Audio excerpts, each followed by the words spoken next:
You have probably heard of a gap year, even taken one yourself. For many, it is a break after high school or just after college before starting a career.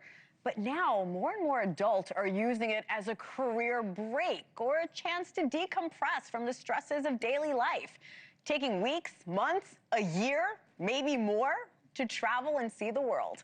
Here with us now is Heather Markel of heatherbeings.com. She is a travel lifestyle coach whose own life was changed by a gap year, and now she's helping others plan theirs. Heather, welcome to the show. You have sparked quite the conversation in our newsroom. Thanks for coming on.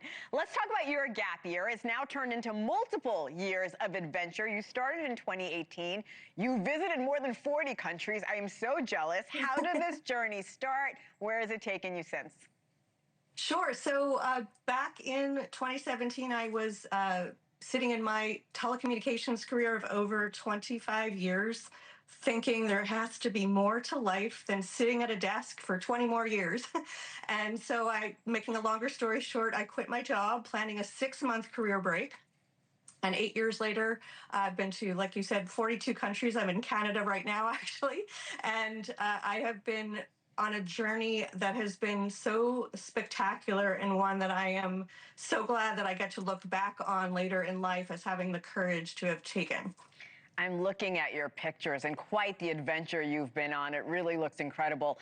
Planning a gap year is individualized depending on each person's situation. I get that. But you have 3 tips that you say everyone should start with. I think the biggest concern most of us think of is finances. So that's probably what's holding most of us back. Talk to me about that. How do we figure it out? Yeah, the biggest question people have is, how do I afford a year or more of travel? And that question is because if you're coming at this from a corporate job, you're used to vacation travel, and our travel is very, very different. And the thing that you need to do really is start with making a budget. And that is, looking at your available money. Please don't tap into your 401k or your retirement savings unless you're retired.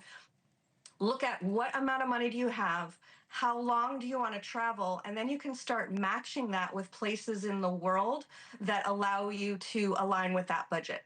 You make it an interesting point. You say you look at travel dollars differently than daily spending because it's something you can control more. How is that? Yeah, so if you've ever made a budget, you probably have a spreadsheet, and on that spreadsheet are things like accommodation, utilities. When you're traveling, it looks very different. We don't pay utilities, for example.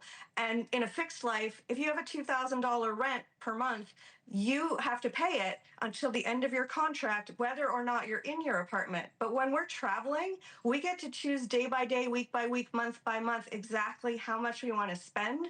And if we're off budget, we can actually tweak mid-month, and then we can bring in, there's so many amazing strategies to save money, one of them being house sitting. So if you are looking after somebody's pets in their house while they're on vacation, you get to use their home, their kitchen, cook your own food as one great way to slice out one of the biggest buckets of your travel dollars, and save money and put that towards more experiences or more time.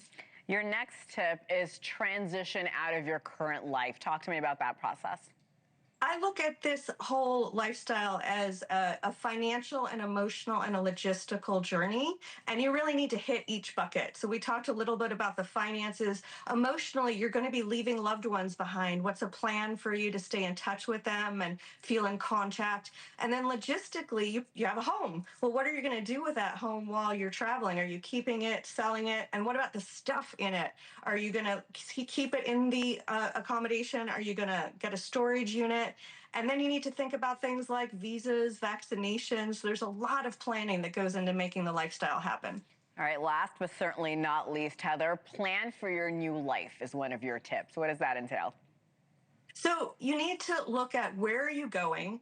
Do you need those visas and vaccinations? How are you traveling? Are you going by air, bus, rail? Because your method of transportation has a big impact on how long it's going to take you to travel through places.